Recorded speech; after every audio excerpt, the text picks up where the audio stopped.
Hello everyone, welcome back to Pacey explain. तो भाई लोग आज फिर से हाजिर हैं एक ऐसी स्टोरी लेकर जिसमें शुरुआत से ही कलेजा जलने वाला है। लेकिन वीडियो शुरू करने से पहले एक छोटी सी चेतावनी है। अगर आपको गुस्सा जल्दी आता है ना तो भाई थोड़ा पानी वानी पीकर ठंडा होकर वीडियो देखना, क्योंकि शुरुआत में जो कांड होने वाला है उसे देखकर आपका दिमाग बोलेगा अरे भाई ये क्या नौटंकी चल रही है। लेकिन घबराने की जरूरत नहीं है। शुरुआत में गुस्सा आएगा, खूब आएगा, मगर जैसे जैसे कहानी आगे बढ़ेगी आपको ऐसा सेटिस्फेक्शन मिलेगा कि सारा गुस्सा अपने आप ठंडा हो जाएगा। और सबसे मजेदार बात, हमारा मेन कैरेक्टर खुद कुछ खास नहीं करता, लेकिन भाई कर्मा चुपचाप अपना हिसाब किताब लेकर बैठा है। जिसने जैसी करनी की है उसे वैसी ही भरनी पड़े। तो फिर देर किस बात की, चाय पानी लेकर आराम से बैठ जाओ और बिना किसी बकचोदी के शुरू करते हैं आज का धमाकेदार एक्सप्लेनेशन।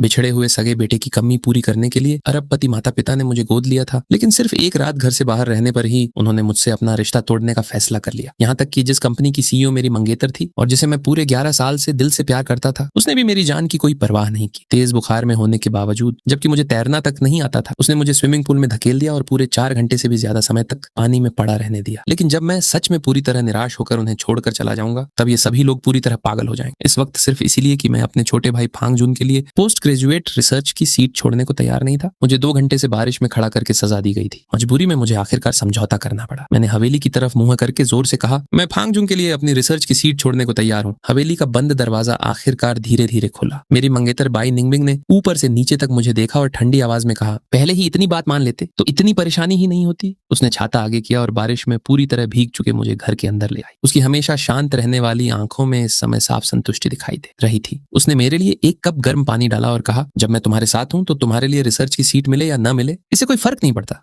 लेकिन आज उन अलग है। इतने साल पहाड़ों में रहने की वजह से उसकी पढ़ाई बहुत पीछे रह गई है। उसकी नींव कमजोर है और पढ़ाई भी ठीक से नहीं हो पाती। इतनी मुश्किलों के बाद भी उसमें आगे बढ़ने की इच्छा है, इसलिए इस बार तुम उसकी थोड़ी मदद कर दो। बाई निंगबिंग की आवाज सुनने में भले ही नरम थी, लेकिन उसके शब्दों में ऐसा अटल विश्वास था जैसे उसे पहले से यकीन हो कि मैं आखिरकार उसकी बात मान ही लूंगा। मैं अपने सामने खड़ी उस महिला को देख रहा था जिससे मैं सबसे ज्यादा प्यार करता था। मेरा शरीर लगातार कांप रहा था और मेरे दिल की ठंडक बाहर बारिश में भीगने से कहीं ज्यादा चुभ रही थी। यही वो महिला थी जिसे मैं पूरे 11 साल से प्यार करता आया था। यही मेरी मंगेतर थी। लेकिन आज मुझे आखिरकार समझ आया कि वह स्वभाव से बेरहम नहीं थी, बस उसकी सारी बेरुखी मेरे हिस्से में आई थी। मुझे अपने बचपन की ज्यादा बातें याद नहीं थी। जब से मुझे होश था मैं अनाथालय में ही पला बढ़ा था। 10 साल की उम्र में फांक परिवार ने मुझे गोद ले लिया। उस समय फांक परिवार ने हाल ही में अपने सगे बेटे को खोया था और पूरा परिवार गहरे दुख में डूबा हुआ था। उन्होंने मुझे गोद तो ले लिया, लेकिन घर का माहौल फिर भी हमेशा उदासी से भरा रहता था। फांक परिवार के माता पिता मुझसे बहुत सख्ती से पेश आते थे। वे हमेशा मेरी तुलना फांगजुन से करते और चाहते थे कि मैं एक आदर्श अमीर घराने के बेटे जैसा बनूं। उन दिनों मेरी जिंदगी बेहद मुश्किल थी। पूरा दिन तरह तरह की पढ़ाई और अलग अलग हुनर सीखने में बीतता था और इसके साथ मुझे अनगिनत डांट भी सुननी पड़ती थी। और बाई निंगबिंग मेरी उस दबाव भरी जिंदगी में इकलौती रोशनी थी। उसका व्यक्तित्व बेहद खास था। वह ज्यादा बोलती नहीं थी, लेकिन हर काम को हमेशा पूरी तरह संभाल लेती थी। वह भीड़ में मौजूद सबसे चमकदार राजकुमारी जैसी थी, जिसे देखकर मैं खुद को उसकी तरफ आकर्षित होने से रोक नहीं पाता था। संयोग से फांग और बाई दोनों परिवारों के बीच बहुत गहरी दोस्ती थी और बचपन से ही दोनों परिवारों ने अपने बच्चों की शादी तय कर दी थी। बाद में जब असली बेटा फांगजुन लापता हो गया तो यह रिश्ता मेरे जैसे गोद लिए हुए बच्चे के हिस्से में आ गया। 10 साल की उम्र से लेकर 21 साल की उम्र तक मैं जानता था कि वह मेरी होने वाली मंगेतर है। बाई निंगबिंग ने कभी सीधे तौर पर मेरी भावनाओं का जवाब नहीं दिया, लेकिन उसने कभी मुझे ठुकराया भी नहीं। वह हमेशा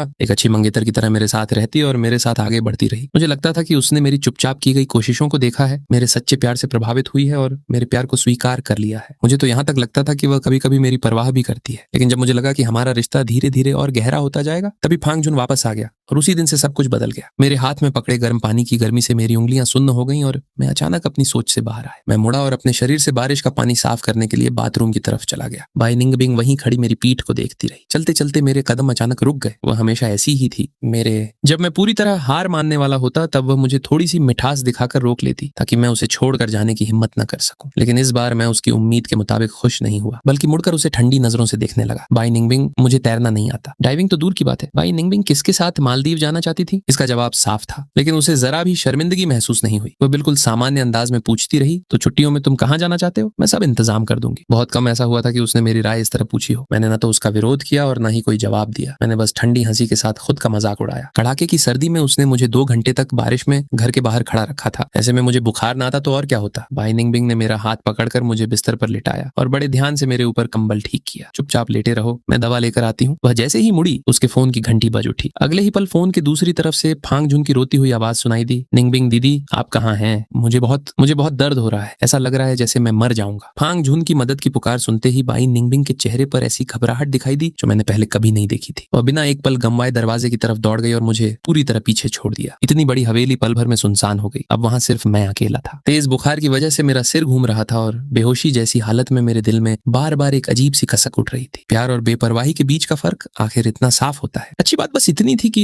कुछ समय पहले मेरे सगे माता पिता ने मुझे ढूंढ लिया था। मैंने कांपते हाथों से उस फोन नंबर पर कॉल किया जिसे मैं पहले अनगिनत बार ठुकरा चुका था। मैंने कहा, आप लोगों ने पहले मुझे अमेरिका आने के लिए कहा था, मैं अब तैयार हूँ। यहाँ अपना अकादमिक काम पूरा करने के बाद 15 दिन में मैं अमेरिका लौट कर आप लोगों के साथ रहूंगा। फोन की दूसरी तरफ से खुशी भरी सिसकियां सुनाई दी। बहुत अच्छा मेरे बेटे, हम तुम्हारी हर कमी पूरी करेंगे। इतने सालों के बाद आखिरकार हमें तुमसे दोबारा मिलने का दिन मिल ही गया। इन 15 दिनों में तुम अपने गोद लिए हुए माता पिता के घर रहकर उनका थोड़ा ख्याल रख लेना और उनसे अच्छे से विदा ले लेना। मैंने मन ही मन ठंडी हंसी हंसी। क्या सच में किसी को मेरी परवाह है कि मैं रहूं या चला जाऊं? इसकी कोई जरूरत ही नहीं है। 15 दिन बाद मैंने अपना सारा सामान पैक कर लिया और इस दिल को ठेस पहुंचाने वाली जगह से चुपचाप निकलने का फैसला किया। तेज बुखार अचानक और भी बढ़ गया। ऐसा लग रहा था जैसे मेरा पूरा शरीर आग में जल रहा हो और सांस लेना तक मुश्किल हो गया था। धुंधली होती चेतना के बीच मैंने किसी तरह 120 पर कॉल किया और अकेले ही एम्बुलेंस से अस्पताल पहुंच गया। जब मैं अस्पताल के कमरे में अकेला ड्रिप लगवाकर खत्म कर चूका तब तक आसमान में सुबह की हल्की रोशनी फैलने लगी थी। मैंने सुई निकाली और उठकर बाथरूम की तरफ जाने लगा, लेकिन जैसे ही मैं गलियारे के मोड़ पर पहुंचा मुझे एक जानी पहचानी आवाज सुनाई दी, निंगबिंग दीदी, मेरी तबीयत ही इतनी खराब है कि एक आइसक्रीम खाने से मुझे पेट का इन्फेक्शन हो गया। आपको पूरी रात अस्पताल में मेरे साथ रहना पड़ा। मेरे कदम वहीं जम गए। मैंने कमरे के कांच के दरवाजे से अंदर देखा। अंदर कोई और नहीं, फांग झुन था। बाई निंगबिंग हाथ में थर्मस लेकर बैठी थी और बड़े प्यार से एक एक चम्मच करके उसे सूप पिला रही थी। हर चम्मच देने से पहले वह उसे फूंक मारकर ठंडा करती। उसके चेहरे पर ऐसी नरमी थी जो मैंने उसके चेहरे पर कभी नहीं देखी थी। वह प्यार से बोली, तुमने बचपन से बहुत तकलीफें झेली हैं, इसलिए तुम्हारा शरीर इतना कमजोर है। कोई बात नहीं, मैं धीरे धीरे तुम्हारी सेहत ठीक कर दूंगी। फांग झुन खुशी से मुस्कुराया। फिर उसने पूछा, निंगबिंग दीदी, आप पूरी रात घर नहीं गई, क्या फांग युआन को बुरा नहीं लगेगा? मेरा नाम सुनते ही बाई निंगबिंग के चेहरे की मुस्कान तुरंत फीकी पड़ गई। उसकी आवाज भी अचानक ठंडी हो गई। उसे बुरा मानने का कोई हक नहीं है। मैं पहले से जानता था कि बाई निंगबिंग का मेरे और फांग झुन के प्रति रवैया बिल्कुल अलग था, लेकिन जब मैंने उसके मुंह से ये 3 शब्द सुने कि उसे कोई हक नहीं, तब भी मेरा दिल सुई की तरह चुभने वाले दर्द से भर गया। मैंने बाई निंगबिंग को 11 साल तक प्यार किया था और पूरे 3 साल तक खुले तौर पर उसका बॉयफ्रेंड बनकर रहा, लेकिन आखिर में मेरे हिस्से में सिर्फ एक ही बात आई, तुम्हें कोई हक नहीं है। मैं बेबस होकर सिर झुकाए दीवार से टिक गया। फांग झुन के फांग परिवार में वापस आने के तीसरे दिन उसका अचानक एक कार एक्सीडेंट हो गया और सभी ने मान लिया कि ये मैंने करवाया है। मैंने चाहे कितनी भी सफाई दी, लेकिन एक भी इंसान मेरी बात पर भरोसा करने को तैयार नहीं था। फांग परिवार और बाई निंगबिंग की नजरों में मैं ऐसा घटिया इंसान था जो फांग परिवार में अपनी जगह बचाए रखने के लिए किसी भी हद तक जा सकता था। इसलिए मुझे देखने का उनका नजरिया दिन ब दिन और ठंडा और बेरहम होता गया। तभी एक ठंडी नजर ने मेरे दिल को चीर दी। मैंने बड़ी मुश्किल से एक शब्द निकाला, दीदी। फांग श्याओ ने मेरी तरफ कोई ध्यान नहीं दिया और सीधे अस्पताल के कमरे के अंदर देखने लगी। जब उसने बाई निंगबिंग और फांग झुन को एक दूसरे के बेहद करीब बैठकर किताब पढ़ते देखा तो वह तुरंत सब समझ गई। उसने मेरी कमजोर हालत की जरा भी परवाह किए बिना मुझे जोर से खींचकर गलियारे के मोड़ पर ले गई। फिर बोली, फांग युआन, मुझे पता है तुम क्या सोच रहे हो। आजुन और निंगबिंग को साथ देखकर तुम्हें जलन हो रही है ना? मुझे ये सुनकर बेहद हंसी आई। असली बात तो ये थी कि बाई निंगबिंग का नाम का ही नहीं बल्कि कानूनी तौर पर मैं उसका बॉयफ्रेंड था और आज मुझे यहाँ इस तरह के सवालों का सामना करना पड़ रहा था। मैंने दांत भींचकर जवाब दिया, तो क्या मुझे गुस्सा नहीं आना चाहिए? बाई निंगबिंग मेरी गर्लफ्रेंड है, लेकिन तुम्हें जरा भी शर्म नहीं आती। तुमने आजुन की पहचान लेकर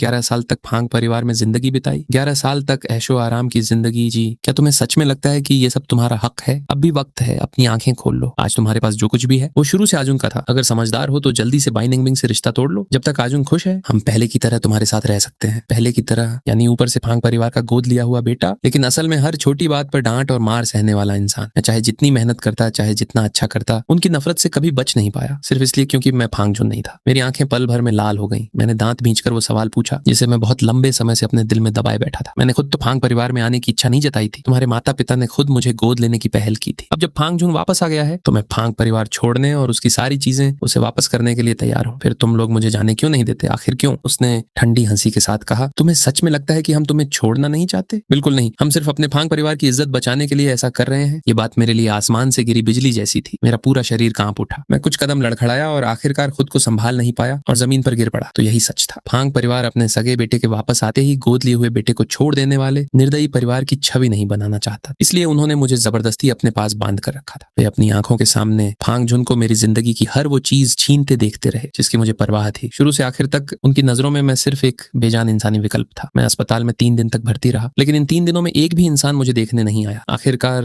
मैं अपना सामान लेकर उस तथाकथित घर में वापस लौट आया। घर अब भी वैसा ही ठंडा और सुनसान था जैसा मैं इसे छोड़कर गया था। शायद इन 3 दिनों में बाई निंगबिंग एक बार भी यहाँ नहीं आई थी, वह लगातार फांग झून के साथ थी। ये वही हवेली थी जो बाई निंगबिंग ने मेरे 20वें जन्मदिन पर मुझे तोहफे में दी थी। मैं हमेशा इसे हम दोनों का घर मानता था, लेकिन अब बाई निंगबिंग मेरी निंगबिंग नहीं रही थी और इस घर में भी घर जैसा कुछ नहीं बचा। मैंने दवा खाई और स्विमिंग पूल के किनारे रखी कुर्सी पर लेटकर धूप सेंकने लगा। पता ही नहीं चला कि कितना समय बीत गया। तभी मेरे सिर के ऊपर अचानक एक परछाई आकर रुक गई। मैंने आंखें खोली तो सामने फांग झून खड़ा था। उसके चेहरे पर एक अजीब सी मुस्कान थी। उसने कहा, फांग युआन भैया, आप जाग गए? मैं आज खास तौर पर आपको धन्यवाद कहने आया हूँ। बहुत बहुत शुक्रिया कि आपने इतनी दरिया दिली दिखाई और पूरे 3 साल मेहनत करके हासिल की हुई अपनी रिसर्च की सीट मुझे दे दी। मैंने हैरानी से पूछा, तुम अंदर कैसे आए? सवाल पूछते ही मुझे अपनी गलती समझ आ गई। इस घर की चाबी सिर्फ मेरे और बाई निंगबिंग के पास थी, और अगर फांग झून के पास चाबी थी तो उसे चाबी बाई निंगबिंग ने ही दी होगी। फांग झून ने तुरंत मुंह पर हाथ रखकर घमंड से हंसते हुए कहा, अरे आप भी क्या बात करते हैं? जाहिर है चाबी तो निंगबिंग दीदी ने मुझे दी है। इन दिनों वह लगातार मेरे घर में रह रही थी। आज उसे कुछ काम था, इसलिए उसने मुझे कुछ कपड़े लेने के लिए यहाँ भेज दिया। उसकी बात सुनकर मुझे ऐसा लगा जैसे मैंने कोई मक्खी निगल ली हो। मुझे बेहद घिन आ रही थी। मैंने दिल की बेचैनी को दबाया और उससे बहस करने के बजाय सीधे कह दिया, दूसरी मंजिल पर जाकर अपना सामान ले लो और जल्दी से निकल जाओ। लेकिन फांग झुंग बिल्कुल आराम से स्विमिंग पूल के किनारे बैठ गया और जानबूझकर मुझे चिढ़ाते हुए बोला, फांग युआन भैया,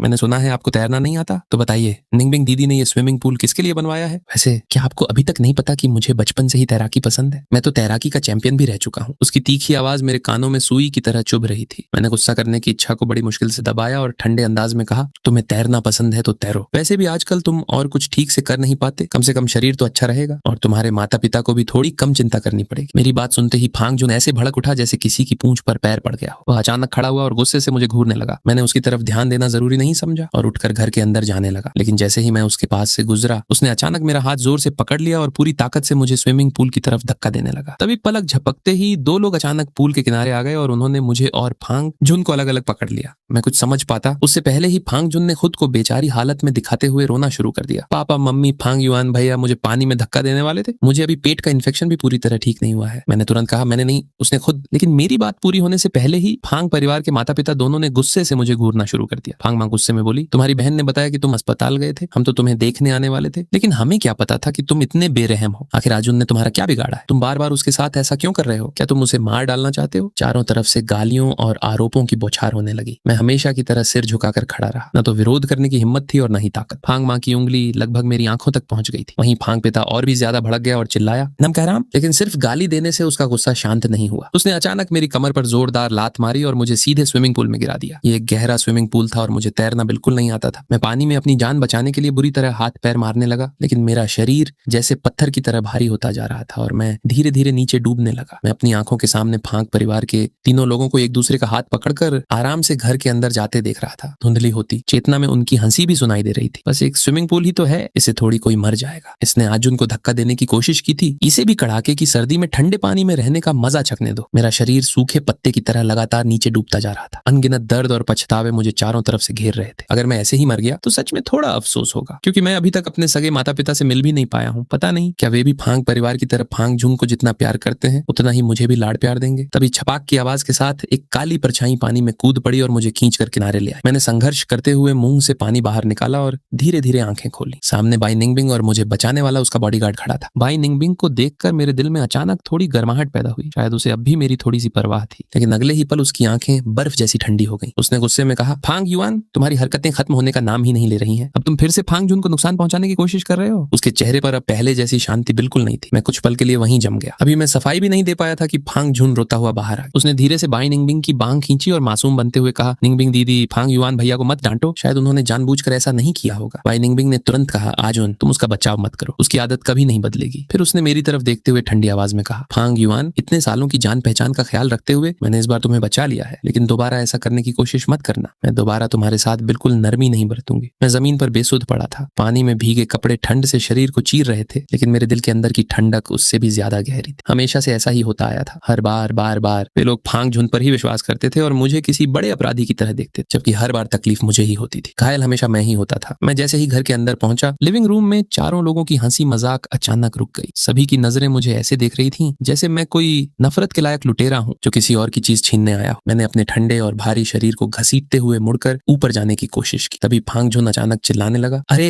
मेरी जेड अंगूठी कहाँ गई? कहीं अभी स्विमिंग पूल में तो नहीं गिर गई? उसी पल मुझे समझ आ गया कि वह जानबूझकर मेरे खिलाफ चाल चल रहा है। मैंने कदम तेज कर दिए ताकि जल्दी से सबकी नजरों से दूर हो जाऊं, लेकिन फांग पिता ने मेरा रास्ता रोक लिया। फांग युआन, वहीं रुक जाओ। क्या तुमने आज उनकी जेड अंगूठी स्विमिंग पूल में फेंकी है? मैंने पीछे मुड़कर कमजोर आवाज में सफाई दी, नहीं, मैंने ऐसा नहीं किया। मैंने उसे पानी में धक्का भी नहीं दिया और उसकी अंगूठी भी नहीं फेंकी। कुछ समय पहले ही मेरा सर्दी जुकाम और तेज बुखार ठीक हुआ था और अभी अभी मैं काफी देर तक पानी में अपनी जान बचाने के लिए संघर्ष कर चुका था। इस समय मेरा सिर भारी हो रहा था, आंखों के सामने अंधेरा छा रहा था और मेरे पास ठीक से खड़े रहने की भी ताकत नहीं बची थी। फांग मां की तीखी आवाज पूरी हवेली में गूंज उठी, मैंने अपनी आंखों से देखा था कि तुमने आज उनका हाथ पकड़ा और उसे पानी में धक्का देने की कोशिश की थी। अभी झूठ बोलने की हिम्मत है? इसी बीच फांग जुनबाई निंगबिंग की तरफ मुड़ा। उसकी आंखें लाल थीं और चेहरे पर मासूमियत भरी उदासी थी। वह बोला, अगर ये कोई आम अंगूठी होती तो बात अलग थी, लेकिन ये तो मम्मी पापा ने मुझे दी थी। जब मैं उन सालों में उनसे दूर था तब इसी जेड अंगूठी के सहारे मैं उनके बारे में सोचता रहता था। मैं बस यही उम्मीद करता था कि अपनी जिंदगी में एक बार फिर पापा को देख पाऊं। उसकी बात सुनते ही फांग मां को उन सालों की सारी तकलीफें याद आ गईं। उसने तुरंत अपने बेटे को गले लगा लिया और फूट फूट कर रोने लगी। वहीं फांग पिता गुस्से से बेकाबू हो चुका था। वह तेजी से मेरी तरफ आया और मुझे सीढ़ियों से खींचकर नीचे ले आया। वह गुस्से में चिल्लाया, तुम्हारा दिल इतना काला कैसे हो सकता है? तुम्हारे अंदर इतनी जलन कैसे है? फांग युआन, अगर आज तुमने आज उनकी जेड अंगूठी स्विमिंग पूल से निकाल कर नहीं दी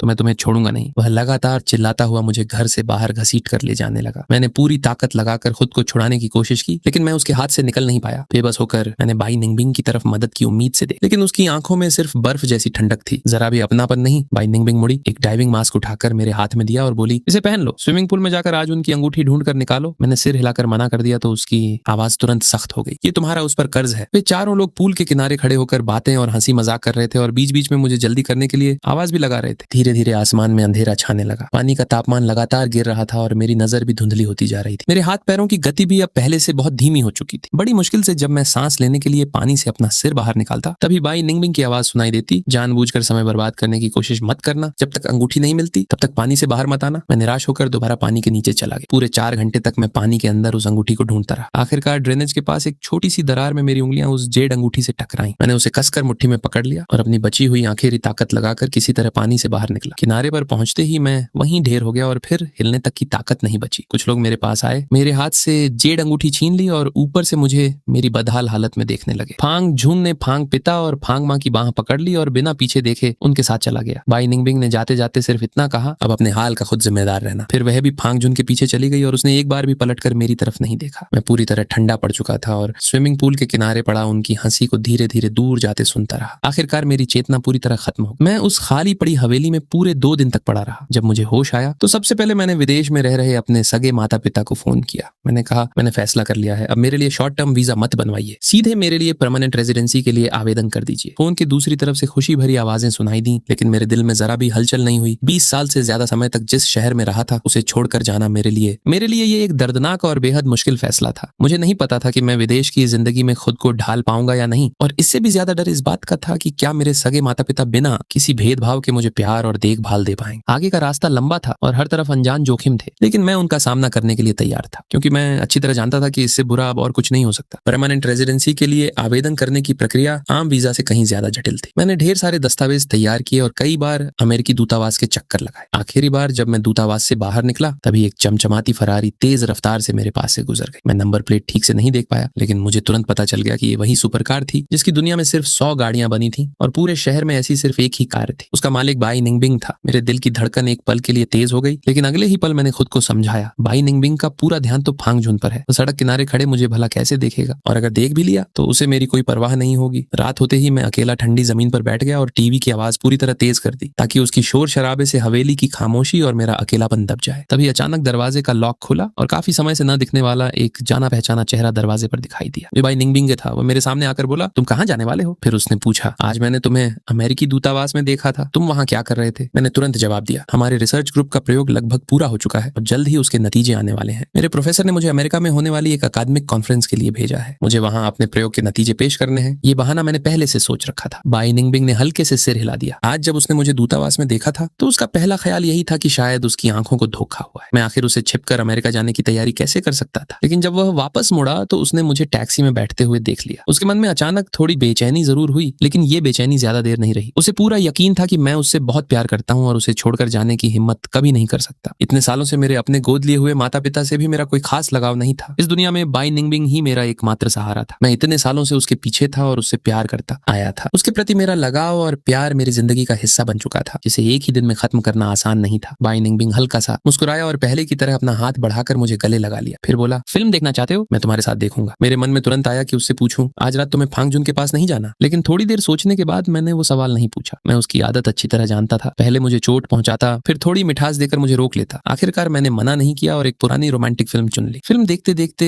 मेरी आंखों से आंसू बहने लगे, लेकिन बाई निंगबिंग बार बार अपना फोन देख रहा था। जैसे ही फिल्म का आखिरी गाना शुरू हुआ, मैं उठकर धीरे से बोला, मुझे नींद आ रही है, मैं सोने जा रहा हूँ। मैं धीरे धीरे सीढ़ियों से ऊपर जाने लगा। तभी बाई निंगबिंग ने मुझे पीछे से आवाज दी, कल इंटरकॉन्टिनेंटल होटल में डिनर है। आज उनके पोस्ट ग्रेजुएट रिसर्च में चयन होने की खुशी में पार्टी रखी गई है। तुम उसके बड़े भाई हो, इसलिए उसके लिए एक गिफ्ट तैयार रखना। मैंने कोई जवाब नहीं दिया और सीधे ऊपर चला गया। मैंने एक बार भी पीछे मुड़कर नहीं देखा। अगली सुबह बाई निंगबिंग ने किसी के हाथ मेरे पास एक गिफ्ट बॉक्स भिजवा दिया। मैंने उसे खोला तो अंदर बेहद महंगी और शानदार डायमंड घड़ी थी। साथ में रखे कार्ड पर लिखा था, आज उनको उसकी सफलता के लिए बहुत बहुत बधाई, और नीचे मेरा नाम लिखा था, फांग युआन। मैं कड़वी मुस्कान के साथ सिर हिलाने लगा। बाई निंगबिंग ने सच में हर चीज का इंतजाम सोच समझ कर किया था। बस मुझे नहीं पता था कि उसकी ये सावधानी मेरे लिए थी या फांग जुन के लिए। जब मैं होटल पहुंचा तो प्राइवेट कमरे के अंदर से हंसी मजाक और खुशी की आवाजें आ रही थी। मैंने दरवाजे का हैंडल पकड़ लिया और कुछ पल सोचता रहा कि अंदर जाऊं या नहीं। अगर मैं अंदर गया तो ये पूरा खुशहाल माहौल शायद उसी पल खत्म हो जाएगा, क्योंकि वहां कोई भी मुझे पसंद नहीं करता था। लेकिन अगर मैं अंदर नहीं गया तो फांग परिवार और बाई निंगबिंग फिर मुझे गैर जिम्मेदार और एहसान फरामोश कहकर दोष देंगे। मैं इसी उलझन में खड़ा था कि अचानक कमरे के अंदर से गिलास और प्लेट गिरने की आवाज आई। कांच के दरवाजे से मैंने अंदर देखा। फांग जुन का चेहरा उतर चुका था और उसकी मुस्कान पूरी तरह गायब हो गई थी। फांग माँ ने सबसे पहले अपने बेटे के बदले हुए चेहरे को देख लिया। फांग जुन के चेहरे का बदला हुआ भाव देखकर फांग माँ ने तुरंत पूछा, क्या हुआ माँ जुन? उसने मासूम बनकर कहा, कुछ नहीं, बस फांग युआन के प्रयोग का नतीजा आ गया है। सुना है उसने कोई बहुत बड़ी और ऐतिहासिक खोज की है। अब ग्रुप में हर कोई उसे बधाई दे रहा है। फांग जुन की आवाज में शिकायत साफ सुनाई दे रही थी और फांग पिता के चेहरे की मुस्कान भी तुरंत फीकी पड़ गई। लेकिन फांग श्याओ श्याओ को इस बात पर यकीन नहीं हुआ। उसने तुरंत फांग जुन के हाथ से फोन लिया और मैसेज देखने लगी। आज असल में पोस्ट ग्रेजुएट रिसर्च के नतीजे घोषित होने का दिन था। शुरुआत में ग्रुप में सिर्फ फांग जुन को बधाई देने वाले मैसेज थे, लेकिन तभी किसी ने मेरे प्रयोग के सफल होने की खबर भेज दी। उसके बाद ग्रुप का पूरा माहौल ही बदल गया। हर कोई मुझे रिसर्च का जीनियस कहने लगा और कहने लगा कि मुझे सीधे डॉक्टरेट के लिए चयनित कर देना चाहिए। देखते ही देखते फांग जुन की सारी चमक मेरे सामने फीकी पड़ गई। फांग श्याओ श्याओ ने गुस्से में फोन टेबल पर पटक दिया। ये फांग युआन जरूर जानबूझकर कर रहा है। उसने आज ही अपनी खबर इसलिए जारी की है ताकि आज उनको नीचा दिखा सके। फांग माँ भी भड़क उठी। ये फांग युआन दिन रात बस खुद को साबित करने के लिए मौके ढूंढता रहता है। घर में कोई इसे पूछता नहीं तो स्कूल में जाकर नाम कमाने लगता है। इसका दिल सच में बहुत काला है। फांग पिता ने तुरंत अपना फोन निकाला और मुझे कॉल करने लगा। उसके पास जो कुछ भी है वो सब आज उनसे छीना हुआ है। इसमें इतना घमंड किस बात का? अभी उसे यहाँ बुलाता हूँ। फांग श्याओ श्याओ ने उसे रोकते हुए कहा, पापा, उसे बुलाने से भी कोई फायदा नहीं होगा। वो हमेशा से ऐसा ही है, किसी की बात नहीं मानता। लेकिन मेरे पास एक अच्छा आइडिया है। फांग पिता ने पूछा, ऐसा क्या कर सकती हो जिससे फांग युआन फिर कभी इतना घमंड न कर सके? एक प्रयोग ही तो है, चाहे वो कितनी भी बड़ी खोज क्यों ना हो। हम बस ये कह देंगे कि ये प्रयोग आजुन ने किया था। फिर रिसर्च जीनियस कहलाने वाला भी आजुन ही होगा। पोस्ट ग्रेजुएट रिसर्च की सीट तो छोड़िए, उसे सीधे डॉक्टरेट के लिए भी भेजा जा सकता है। फांग श्याओ श्याओ ने गर्व से कहा। उसकी बात सुनते ही फांग जुन खुशी से अपनी जगह से खड़ा हो गया और उसके चेहरे से सारी उदासी गायब हो गई। वह उत्साहित होकर बोला, दीदी, आप ही कोई रास्ता निकाल सकती हैं। फांग पिता और फांग माँ ने भी बार बार सिर हिलाया। तुम बिल्कुल सही कह रही हो। वैसे भी फांग युआन के पास आज जो कुछ भी है वो सब असल में आजुन का है। हमने उसे इतने साल पाला है, तो सिर्फ एक प्रयोग का नतीजा आजुन को दे देना कोई बड़ी बात नहीं है। पूरे परिवार की मंजूरी मिलते ही फांग श्याओ श्याओ तुरंत ये योजना शुरू करना चाहती थी। लेकिन वह जानती थी कि मेरा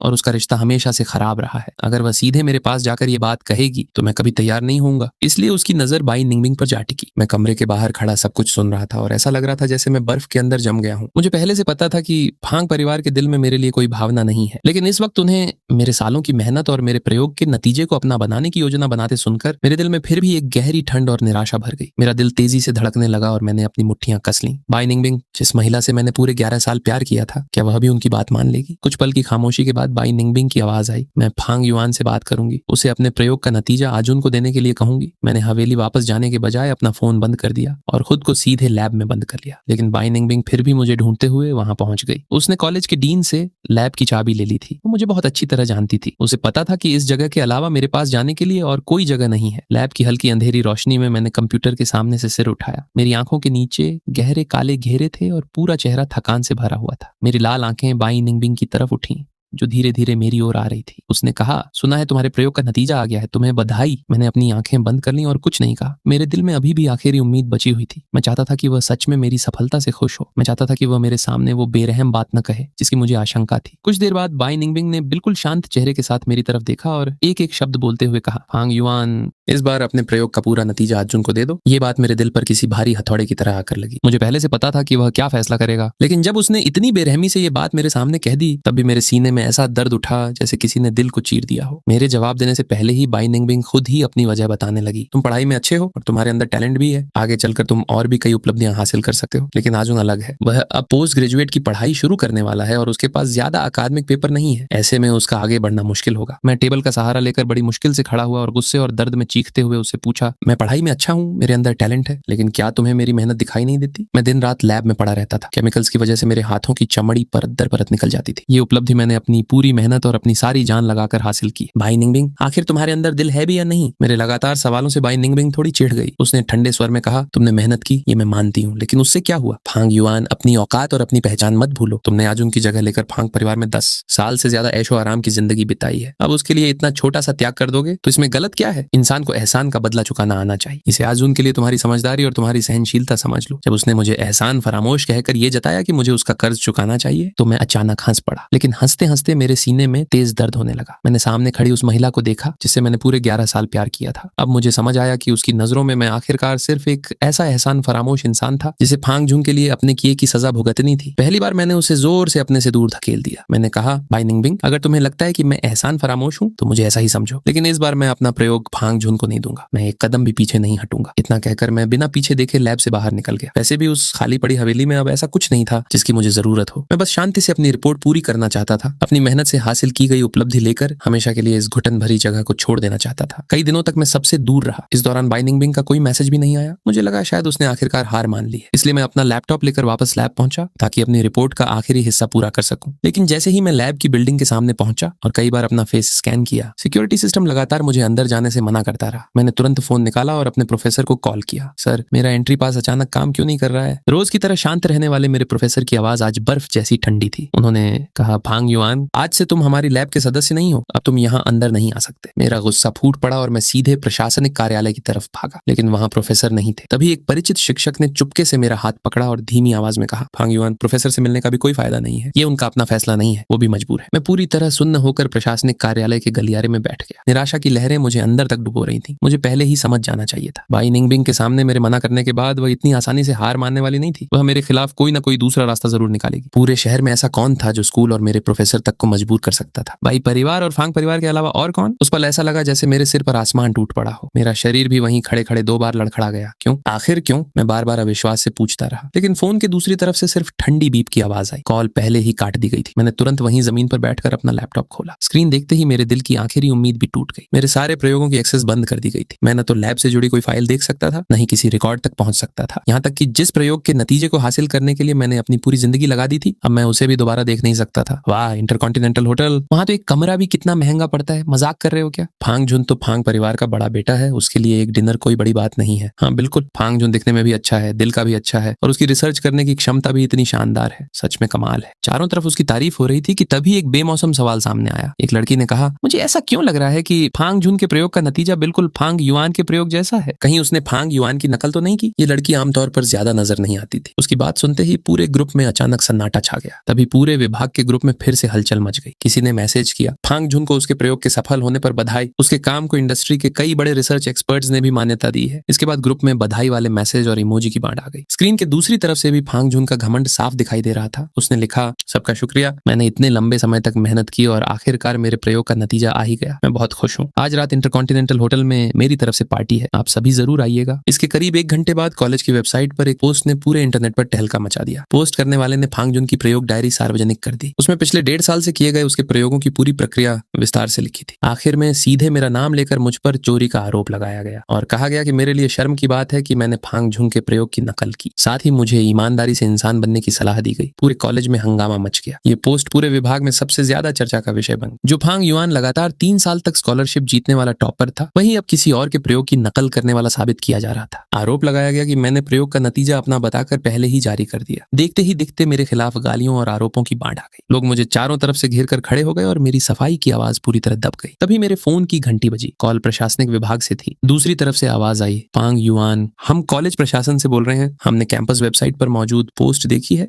और तुम्हारे प्रोफेसर और सहपाठियों से भी जानकारी ली। हमने पुष्टि की है कि पोस्ट में दी गई बातें सही हैं। हमारा कॉलेज किसी भी तरह की नकल को स्वीकार नहीं करता, इसलिए हमने तुम्हें कॉलेज से निष्कासित करने का फैसला किया है। मैं मायूस होकर कैंपस में अकेला चलता रहा। रास्ते में मिलने वाले छात्र मेरी तरफ उंगली उठाकर बातें कर रहे थे। नकलची, ये शब्द बार बार मेरे कानों में साफ सुनाई दे रहा था। मैंने अपनी पूरी जान लगाकर जो काम किया था, उसका नतीजा ये निकला कि मुझे नकलची कहकर बदनाम कर दिया गया। मेरा दिमाग सुन्न हो चुका था। मैं पागलों की तरह कैंपस में दौड़ने लगा और गुस्से में चिल्लाता रहा, मैं नकलची नहीं हूँ। मैंने किसी के प्रयोग की नकल नहीं की है। वो प्रयोग शुरू से मेरा था, वो मेरा है। कुछ समय बाद मैं मास्क पहनकर टैक्सी से नीचे उतरा, लेकिन फिर भी लोगों ने मुझे पहचान लिया। पत्रकारों ने तुरंत सवालों की बौछार शुरू कर दी। फांग युआन, पिछले कुछ दिनों से चल रहे इस नकल विवाद पर आप क्या कहना चाहते हैं? इतनी बड़ी और महत्वपूर्ण खोज अगर आपने नकल करके भी हासिल की है तो वो आपकी अपनी नहीं है। आपने ऐसा क्यों किया? सुना है कि आप फांग परिवार के गोद लिए हुए बेटे हैं और इस प्रयोग का असली मालिक आपका भाई है। अगर आपने उसके काम पर कब्जा करने की कोशिश की है तो क्या फांग परिवार अब भी आपको अपना मानेगा? जिस दिन मैं कॉलेज वापस जाकर अपना निष्कासन पूरा करने आया, उस दिन कॉलेज के गेट के बाहर लोगों की भीड़ जमा थी। वहां मेरे कॉलेज के छात्र भी थे और बड़े बड़े कैमरे लेकर पत्रकार भी खड़े थे। सिर्फ कुछ ही दिनों में वो पोस्ट आसपास के कई कॉलेजों में फैल चुकी थी। मेरे ऊपर लगा नकलची का आरोप पूरी तरह सच मान लिया गया था। वहीं दूसरी तरफ फांग झुन को उसके उस बड़ी खोज वाले प्रयोग की वजह से अकादमिक दुनिया के कई बड़े लोगों का ध्यान मिल रहा था और मीडिया भी उसके पीछे पड़ा था। जैसे ही मैंने अपनी बात खत्म की, वहां मौजूद पूरी भीड़ में अचानक हंगामा मच गया। तभी एक काली लग्जरी कार से फांग पिता बाहर निकला और भीड़ को चीरता हुआ सीधे मेरी तरफ आया। फिर मैंने धीरे धीरे अपना मास्क उतार दिया और कहा, मैं आखिरी बार कह रहा हूं, मैंने नकल नहीं की। और जहां तक फांग परिवार मुझे अपना मानता है या नहीं, इससे अब मुझे कोई फर्क नहीं पड़ता, क्योंकि अब मैं भी उन्हें अपना नहीं मानूंगा। मैं उन्हें भी अपना नहीं मानूंगा। मेरी बात खत्म होते ही चारों तरफ फिर से गालियों की बौछार शुरू हो गई। मैं भीड़ के बीच बुरी तरह गिर चुका था और हर तरफ से इतना दबाव महसूस हो रहा था कि सांस लेना भी मुश्किल लग रहा था। इसी अफरा तफरी में पता नहीं किसने पानी से भरी मिनरल वाटर की बोतल मेरी तरफ फेंकी, जो सीधे मेरे माथे पर आकर लगी। मेरी आंखों के सामने अंधेरा छा गया और मैं वहीं बेहोश होकर गिर पड़ा। कुछ देर बाद एम्बुलेंस पहुंची और तब जाकर ये पूरा तमाशा खत्म हुआ। फांग पिता कैमरे के सामने गुस्से से चिल्लाते हुए बोले, आज यहाँ मौजूद सभी मीडिया वालों के सामने मैं पूरी सच्चाई बताना चाहता हूँ। फांग युआन हमारे फांग परिवार का गोद लिया हुआ बेटा है। जब हम उसे अनाथालय से घर लेकर आए थे, तब से हमने उसे अपने सगे बेटे की तरह पाला और उसकी हर जरूरत का ख्याल रखा। सब मैंने कथित,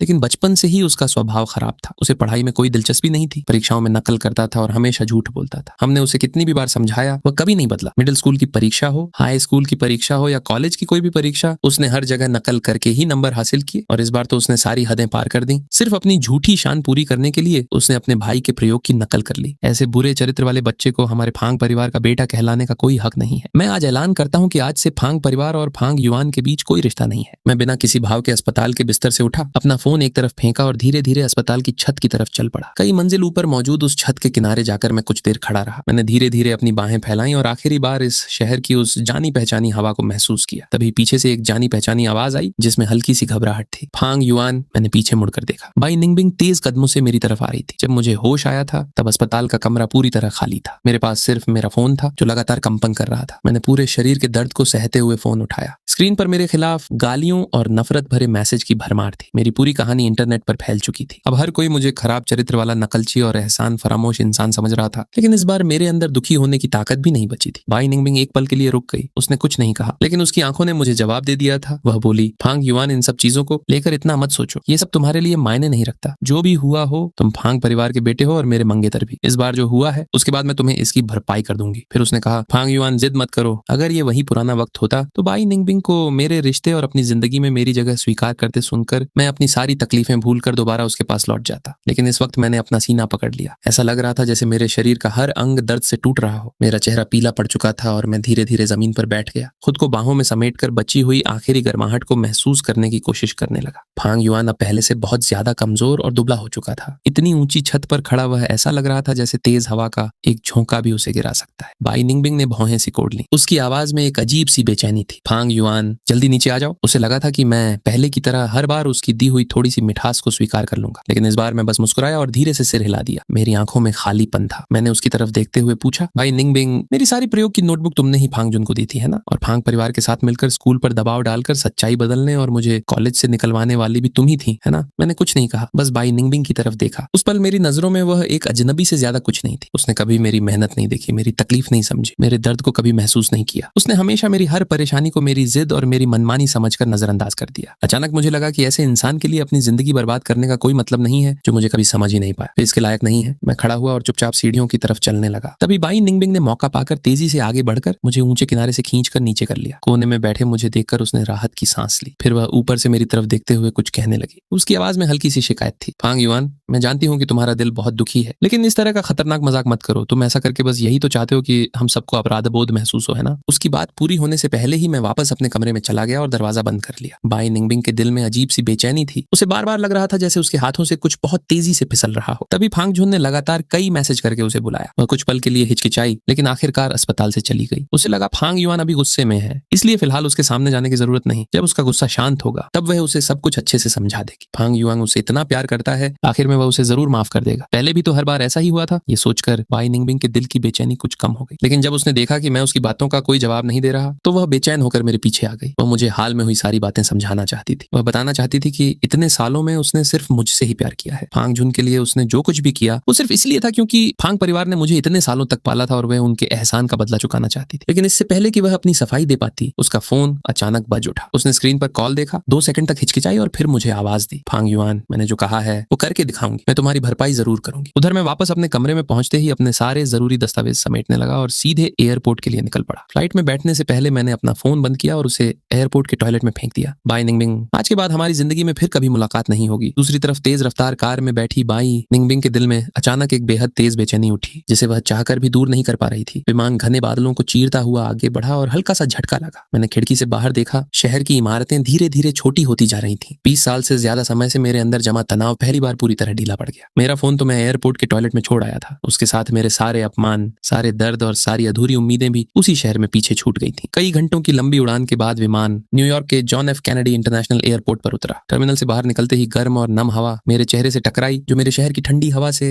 बिल्कुल अलग थी। भीड़ के बीच 2 लोग बेहद अलग नजर आ रहे थे। एक आदमी ने महंगा डिजाइनर सूट पहन रखा था और उसका व्यक्तित्व बेहद गंभीर था। उसके साथ एक खूबसूरत महिला थी जिसने बेहद शानदार ड्रेस पहन रखी थी। दोनों बार बार पैरों के बल उठकर भीड़ में किसी को तलाश रहे थे। उनकी आंखों में बेचैनी और उम्मीद साफ दिखाई दे रही थी। जैसे ही उनकी नजर मुझ पर पड़ी, दोनों की आंखों में तुरंत आंसू भर आए। वह आदमी लड़खड़ाते कदमों से मेरी तरफ दौड़ा। उसने मेरी तरफ हाथ बढ़ाया, लेकिन बीच रास्ते में ही रोक लिया, जैसे उसे डर हो कि कहीं मुझे अचानक छूकर डरा न दे। कांपती आवाज में उसने कहा, शियाओ युआन, मैं तुम्हारा पापा हूँ, चिन झेंगहोंग। उसके पीछे वह महिला भी तेजी से आगे आई। उसकी आंखों से आंसू बह रहे थे। उसने बेहद सावधानी से मेरा हाथ पकड़ा। उसकी उंगलियां थोड़ी ठंडी थीं, लेकिन उनका स्पर्श बेहद अपनापन लिए हुए था। उसने कहा, बेटा, मैं तुम्हारी माँ हूँ, सुवान। हमने आखिरकार तुम्हें ढूंढ ही लिया। यही मेरे असली माता पिता थे। दुनिया की सबसे बड़ी बायोटेक कंपनियों में से एक, चिन बायोटेक के संस्थापक। उन्होंने मुझे जानबूझकर कभी नहीं छोड़ा था। जब मैं सिर्फ 1 साल का था, तब उनके कारोबारी दुश्मनों ने साजिश करके मेरा अपहरण करवा लिया था। बाद में पुलिस ने अपहरणकर्ताओं को पकड़ लिया, लेकिन अफरा तफरी में भाग रहे एक साथी अपराधी के हाथों में खो गया और फिर मेरा कोई पता नहीं चला। इन 20 से ज्यादा सालों में उन्होंने मुझे ढूंढना कभी बंद नहीं किया। यहाँ तक कि उन्होंने अपनी कंपनी का ज्यादातर काम अपने भरोसेमंद लोगों को सौंप दिया और खुद पूरी दुनिया में मुझे तलाशते रहे। मैंने उनके लाल हो चुके आंखों को देखा। मेरे मन में उस अजनबीपन का एहसास नहीं था जिसकी मैंने कल्पना की थी। इसके बजाय मेरे अंदर एक अजीब सी अपनापन की भावना उठ रही थी। उन्होंने फांग परिवार की तरह मुझे देखते ही सवालों और उम्मीदों से नहीं घेरा। वे बस बहुत सावधानी से मुझे कार की तरफ ले जा रहे थे और रास्ते भर पूछ रहे थे कि मैं थका तो नहीं हूँ, मुझे कुछ खाना है या नहीं। उनकी आवाज में जो चिंता थी, उसमें जरा भी बनावट नहीं थी। फिर मैं छिन्न परिवार की हवेली पहुंचा, जो न्यूयॉर्क के बाहर पहाड़ की ढलान पर बनी हुई थी। जैसे ही मैंने दरवाजा खोला, सामने फांग परिवार जैसी ठंडी और दिखावटी सजावट नहीं, बल्कि घर जैसा अपनापन लिए गर्मजोशी भरा माहौल दिखाई दिया। लिविंग रूम की दीवार पर तस्वीरों की एक बहुत बड़ी गैलरी लगी थी। उसमें सिर्फ मेरी तस्वीरें थीं, मेरे बचपन की गोद में ली गई तस्वीरों से लेकर उन तस्वीरों तक जिन्हें उन्होंने अपहरणकर्ताओं से मिले सुरागों के आधार पर मेरी अलग अलग उम्र में कल्पना करके बनवाया था। पूरी दीवार मेरी तस्वीरों से भरी हुई थी। इतने सालों तक हम सिर्फ अपनी कल्पना के सहारे तुम्हारा चेहरा बनाते रहे। मासूवा ने तस्वीरों को हल्के से छूते हुए कहा, हम हमेशा सोचते थे कि जिस दिन तुम्हें ढूंढ लेंगे, उस दिन इन सारी खाली जगहों को तुम्हारे साथ पूरा कर देंगे। पापा चिन झेंगहोंग ने मुझे गर्म दूध का गिलास देते हुए कहा, तुम्हारा कमरा हमने बहुत पहले ही तैयार कर दिया था। तुम्हारी उम्र के बच्चों को जो चीजें पसंद आती हैं, उसी हिसाब से सजाया है। अगर तुम्हें पसंद नहीं आया तो हम इसे दोबारा बदल देंगे। मैं अपने कमरे में गया। बड़ी खिड़की से आती धूप फर्श पर बिखरी हुई थी और पूरा कमरा बेहद गर्म और आरामदायक लग रहा था। टेबल पर नया कंप्यूटर और मेरी पढ़ाई से जुड़ी कई किताबें रखी थी। अलमारी में अलग अलग साइज के कपड़े पहले से सजे हुए थे। यहाँ तक कि बाथरूम में भी मेरी संवेदनशील त्वचा के हिसाब से स्किन केयर का सामान रखा हुआ था। ये सब फांग परिवार के उस ठंडे कमरे से बिल्कुल अलग था, जहाँ सिर्फ दिखावे और शान का ध्यान रखा जाता था। इसके बाद के दिनों में पापा और माँ ने मुझ पर कोई दबाव नहीं डाला। वे बस धीरे धीरे मुझे अमेरिका की जिंदगी के साथ घुलने मिलने में मदद करते रहे। वे मुझे तरह तरह के स्वादिष्ट खाने खिलाने ले जाते,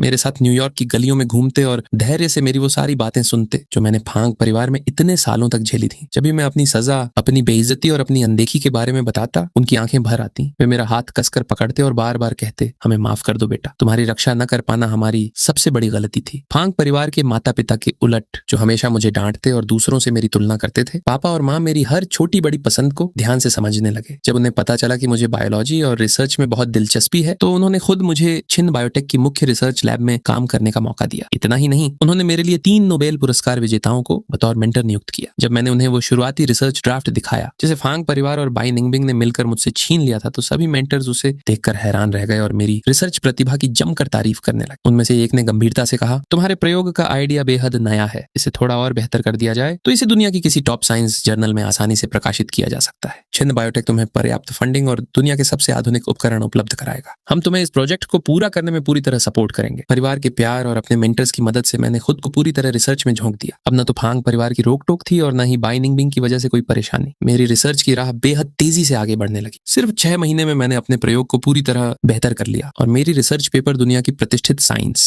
जर्नल नेचर में प्रकाशित हो गई। देखते ही देखते पूरी अंतर्राष्ट्रीय बायोलॉजी इंडस्ट्री में टहलका मच गया। जब ये खबर चीन पहुंची, उस वक्त फांग जुन की रिसर्च उपलब्धि की जमकर तारीफ हो रही थी। फांग परिवार और बाई निंगबिंग फांग जुन के नाम पर मिली उस रिसर्च उपलब्धि के सहारे बिजनेस और अकादमिक दुनिया में खूब नाम कमा रहे थे। यहाँ तक कि उन्हें कई बड़े प्रोजेक्ट्स में काम करने के मौके भी मिल चुके थे। लेकिन जब नेचर में प्रकाशित मेरी रिसर्च पेपर उनके हाथ लगी तो सभी के होश उड़ गए। फांग जुन ने पेपर में दिए गए परिचित प्रयोग के आइडिया और डेटा को देखा तो उसका चेहरा कागज की तरह सफेद पड़ गया। वह उन जटिल रिसर्च और गणनाओं को समझ ही नहीं सकता था। पहले जो प्रयोग की डायरी जारी की गई थी वो भी फांग शाओशाओ ने मेरी खोई हुई नोटबुक के आधार पर जोड़ तोड़कर बनाई थी। लेकिन अब दुनिया की टॉप साइंस जर्नल में छपी इस रिसर्च में हर छोटी बड़ी जानकारी मौजूद थी। लॉजिक बिल्कुल सटीक था और उसमें उन जरूरी प्रयोगों के स्टेप्स तक शामिल थे जिनका फांग जुन ने कभी जिक्र तक नहीं किया था। जिसे भी ये पेपर दिखाई उसे तुरंत समझ आ जाता कि असली रिसर्चर कौन है। फांग जुन सोफे पर गिर पड़ा और कांपती आवाज में बोला, ये नामुमकिन है। फांग युआन को तो कॉलेज से निकाल दिया गया था, वो इतनी बड़ी रिसर्च पेपर आखिर कैसे प्रकाशित कर सकता है? जरूर उसने मेरा काम कॉपी किया है। फांग जुन, घबराओ मत, हमारे पास तुम्हारी लिखी हुई प्रयोग डायरी भी है और स्कूल की तरफ से जारी किए गए सबूत भी। हम कह सकते हैं कि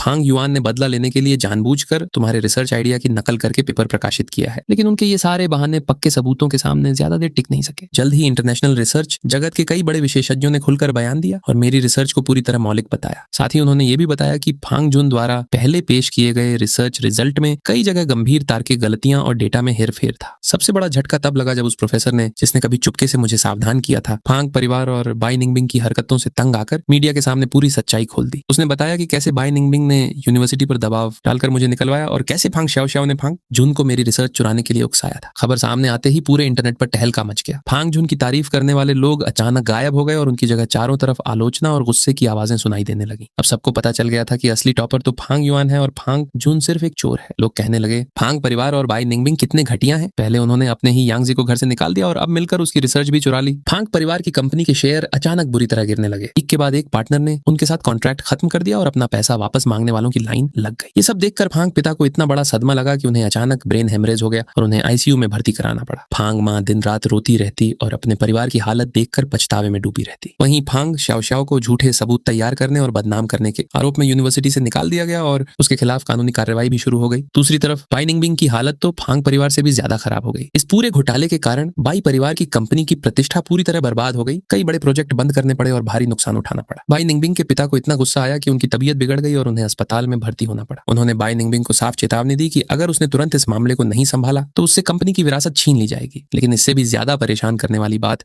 ये थी कि आखिरकार बाई निंगबिंग को एहसास होने लगा कि मेरे लिए उसकी भावनाएं सिर्फ आदत या जिम्मेदारी तक सीमित नहीं थी। इतने सालों से मैं चुपचाप उसके पीछे रहता आया था, उसकी छोटी से छोटी जरूरत का ध्यान रखता था। जब वह बीमार पड़ती तो मैं पूरी रात उसके पास जागकर बैठा रहता रहता और जब भी वह किसी मुसीबत में होती मैं अपनी पूरी ताकत लगाकर उसकी परेशानी हल करता। उसे मेरी मौजूदगी की आदत हो चुकी थी, मेरी हर छोटी बड़ी कुर्बानी की आदत हो चुकी थी और धीरे धीरे उसे खुद भी पता नहीं चला कि कब उसे मुझ पर निर्भरता और मेरे लिए प्यार हो गया। लेकिन फांगजुन की कमजोरी और दोनों परिवारों के एहसानों ने उसकी आंखों पर ऐसा पर्दा डाल दिया था कि वह बार बार मुझे चोट पहुंचाती रही, जब तक कि उसने मुझे हमेशा के लिए खुद से दूर नहीं कर दिया। जब उसने नेचर मैगजीन में प्रकाशित मेरा रिसर्च पेपर देखा और इंटरनेशनल अकादमिक कॉन्फ्रेंस के मंच पर मुझे पूरे आत्मविश्वास और चमक के साथ खड़े देखा, तभी उसे अचानक एहसास हुआ कि जिस फांग युआन को वह कभी नजरअंदाज करती थी, जिसे हमेशा नाकाम और नालायक समझती थी, वह अब ऐसी ऊंचाई पर पहुंच चुका था जहां तक उसका पहुंचना भी मुश्किल था। और उसने अपने हाथों से उस इंसान को खो दिया था जो उससे सबसे ज्यादा प्यार करता था और उसके लिए अपना सब कुछ कुर्बान करने को तैयार था। बाई निंगबिंग पागलों की तरह मेरा पता लगाने लगी। उसने बाई परिवार और फांग परिवार के सारे संपर्कों का इस्तेमाल किया और यहाँ तक कि खुद अमेरिका उड़कर न्यूयॉर्क की गलियों में मुझे ढूंढती रही। लेकिन चिनबा और चिन्मा को पहले ही अंदाजा था कि वह मुझे ढूंढने आएगी, इसलिए उन्होंने मेरी पहचान और ठिकाने को पूरी तरह गुप्त रखने का इंतजाम कर दिया था। वह लगातार पूरे 3 महीने तक मुझे ढूंढती रही, लेकिन उसे मेरा एक निशान तक नहीं मिला। जब बाई निंगबिंग लगभग पूरी तरह निराश हो चुकी थी, तभी उसे एक अनजान ईमेल मिला। उस ईमेल में सिर्फ एक तस्वीर थी। तस्वीर में मैं अपने चिनबा और चिन्मा के साथ चिंगशी बायोलॉजी की लैब में खड़ा मुस्कुरा रहा था। पीछे लैब के दरवाजे पर हल्के से लिखा दिखाई दे रहा था, किंशी बायोलॉजी कोर लैब, फांग युआंग टीम। तस्वीर देखते ही बाई निंगबिंग का पूरा शरीर कांपने लगा और उसकी आंखों से आंसू बहने लगे। अब उसे आखिरकार पता चल गया था कि मुझे न सिर्फ मेरे असली माता पिता मिल चुके थे, बल्कि फांग परिवार की जिंदगी से हजारों गुना बेहतर जिंदगी भी मिल चुकी थी। और अपनी मूर्खता और जिद की वजह से उसने मुझे हमेशा के लिए खो दिया था। उसी समय आईसीयू में पड़े फांग पिता को आखिरकार होश आया, लेकिन होश में आते ही उन्होंने सबसे पहले मेरे बारे में पूछा। जब उन्हें पता चला कि मुझे मेरे असली माता पिता मिल चुके हैं और मैं इंटरनेशनल लेवल का मशहूर वैज्ञानिक बन चुका हूं, तो उन्हें इतना बड़ा सदमा लगा कि उनकी सांस फिर से अटक गई और वे दोबारा बेहोश हो गए। इस बार वह फिर कभी होश में नहीं आए। फांग पिता की मौत के साथ ही फांग परिवार पूरी तरह बिखर गया। फांग मां दिन रात बदहवास रहती और बार बार बस यही कहती,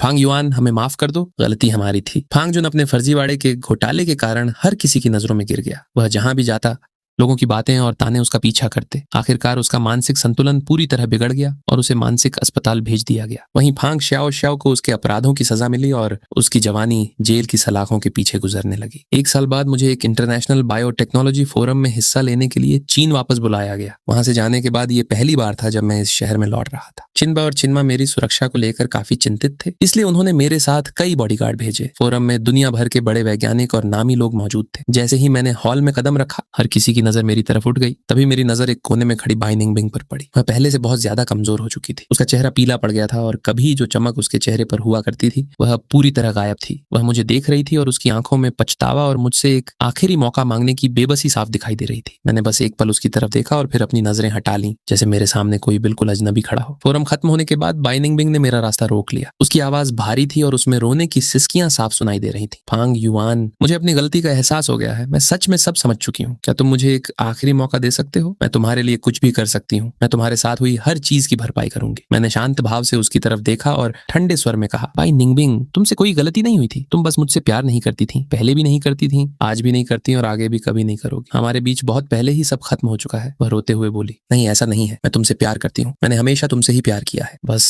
उस वक्त मैं सही और गलत समझ नहीं पाई और इसलिए बार बार तुम्हें चोट पहुंचाती रही। फांग युआन, मेरी बात पर भरोसा करो। मैं सच में तुमसे प्यार करती हूँ। मैंने धीरे से उसका हाथ हटाया और एक कदम पीछे होकर उसे दूरी बना ली। प्यार किसी को चोट पहुंचाने का नाम नहीं है। प्यार किसी की चीजें छीनने का नाम नहीं है और प्यार सामने वाले की हर कुर्बानी को अपना हक समझ लेने का नाम भी नहीं है। तुम्हारा जो प्यार था वो बहुत सस्ता भी था और बहुत स्वार्थी भी। मुझे तुम्हारी भरपाई की जरूरत नहीं है और न ही तुम्हारे वापस आने की, इसलिए आज के बाद मेरे सामने दोबारा मत आना। इतना कहकर मैं बिना किसी पछतावे के वहां से चला गया। मेरे पीछे आने की कोशिश कर रही बाई निंगबिंग को मेरे बॉडीगार्ड्स ने तुरंत रोक लिया। मैं उसकी आंखों में मौजूद निराशा महसूस कर सकता था, लेकिन मेरे दिल में अब कोई हलचल नहीं थी। जो दर्द और मोह कभी मेरी जिंदगी का हिस्सा थे, वह चिनबा और चिन्मा के प्यार और अपनी रिसर्च की कामयाबी के बीच बहुत पहले ही खत्म हो चुके थे। हॉल से बाहर निकलते वक्त मेरी नजर दरवाजे के पास खड़ी यांग जी पर पड़ी। उसके बाल अब सफेद हो चुके थे और शरीर भी झुक गया था। उसमें पहले जैसा घमंड और अकड़ बिल्कुल नहीं बचा था। उसने मुझे देखा, उसके होंठ हिले जैसे कुछ कहना चाहती हो, लेकिन आखिर में उसने अपना सिर झुका लिया और चुपचाप मेरा रास्ता छोड़ दिया। मुझे पता था कि फांग परिवार के बिखरने के बाद उसकी जिंदगी भी आसान नहीं रही होगी, लेकिन मेरे दिल में न तो उसके लिए दया थी और न ही कोई शिकायत। मैं बस शांत भाव से उसके पास से गुजर गया। अमेरिका लौटने के बाद मैंने खुद को पूरी तरह रिसर्च के काम में लगा दिया। चिंशी बायोलॉजी के सहयोग से मैंने अपनी खुद की रिसर्च टीम बनाई और बायोलॉजी के एक के बाद एक मुश्किल सवालों को हल करने लगा। चिनबा और चिन्मा मेरी तरक्की देखकर बेहद खुश होते थे। उन्होंने कभी मुझ पर कंपनी संभालने का दबाव नहीं डाला। वे बस मुझसे कहते थे, बेटा तुम्हें जो पसंद है वही करो। अगर तुम खुश हो तो हमारे लिए वही सबसे बड़ी खुशी है। हम हमेशा तुम्हारे सबसे मजबूत सहारे बनकर तुम्हारे साथ खड़े रहेंगे। कभी कभी मुझे चीन की खबरों में फांग परिवार के बारे में जानकारी मिल जाती। फांग मां आखिरकार वृद्धाश्रम में चली गई और उसके आखिरी मेरे दिन बेहद अकेलेपन में बीते। फांगजुन मानसिक अस्पताल में दिन रात अपना मानसिक संतुलन खोकर बस यही चिल्लाता रहता, मेरी रिसर्च में जीनियस हूँ। वहीं बाई निंगबिंग से विरासत का अधिकार छीन लिया गया और जो कभी आसमान की ऊंचाइयों पर थी वह अब जमीन पर आ चुकी थी और छोटे मोटे काम करके अपना गुजारा कर रही थी। किसी ने मुझसे पूछा कि क्या मुझे उन लोगों पर तरस आता है। मैंने बस सिर हिलाकर कहा, हर दुखी इंसान मासूम नहीं होता। उनकी ये हालत उन्होंने खुद अपने हाथों से बनाई है और मैं बहुत पहले अपने अतीत के साए से बाहर निकल चुका था। अब मेरी जिंदगी एक बिल्कुल नई राह पर थी। एक और धूप भरी दोपहर थी। मैं अपनी लैब की बड़ी कांच की खिड़की के सामने खड़ा होकर बाहर के नीले आसमान और सफेद बादलों को देख रहा था। तभी चिन्मा का फोन आया। उन्होंने बड़े प्यार से कहा, शियाओ युआन, आज रात घर पर खाना खाने जरूर आना। माँ तुम्हारे लिए तुम्हारी पसंदीदा लाल चटनी वाला पोर्क बनाएगी। मैंने मुस्कुराते हुए जवाब दिया, ठीक है माँ, मैं जरूर आऊंगा। फोन रखने के बाद मैंने गहरी सांस ली और मेरे दिल में एक अलग ही सुकून और खुशी भर गई। कभी मुझे लगता था कि मैं इस दुनिया का सबसे बदकिस्मत इंसान हूँ। मुझे मेरे यंगफुमू ने नजरअंदाज किया, मेरी मोहब्बत ने मुझे चोट पहुंचाई और पूरी दुनिया ने मुझे अकेला छोड़ दी। लेकिन आज मुझे समझ आ गया था कि जो चीजें मुझे तोड़ नहीं सकी वही आखिरकार मुझे और मजबूत बना गई। मैंने जो खोया वो कभी मेरा था ही नहीं और जो खुशी सच में मेरी थी वह आखिरकार मेरे पास आ ही गई। सब कुछ अब खत्म हो चुका था और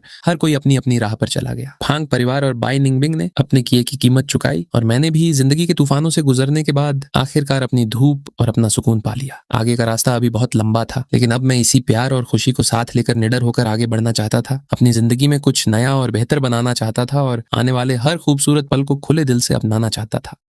बस भाइयों, अगर आपने यहाँ तक वीडियो देख ही लिया है तो एक लाइक और एक सब्सक्राइब तो बनता है और नीचे कमेंट में एक प्यारा सा कमेंट भी कर देना ताकि हम आपके लिए इससे भी बढ़िया और मजेदार कंटेंट ला सकें।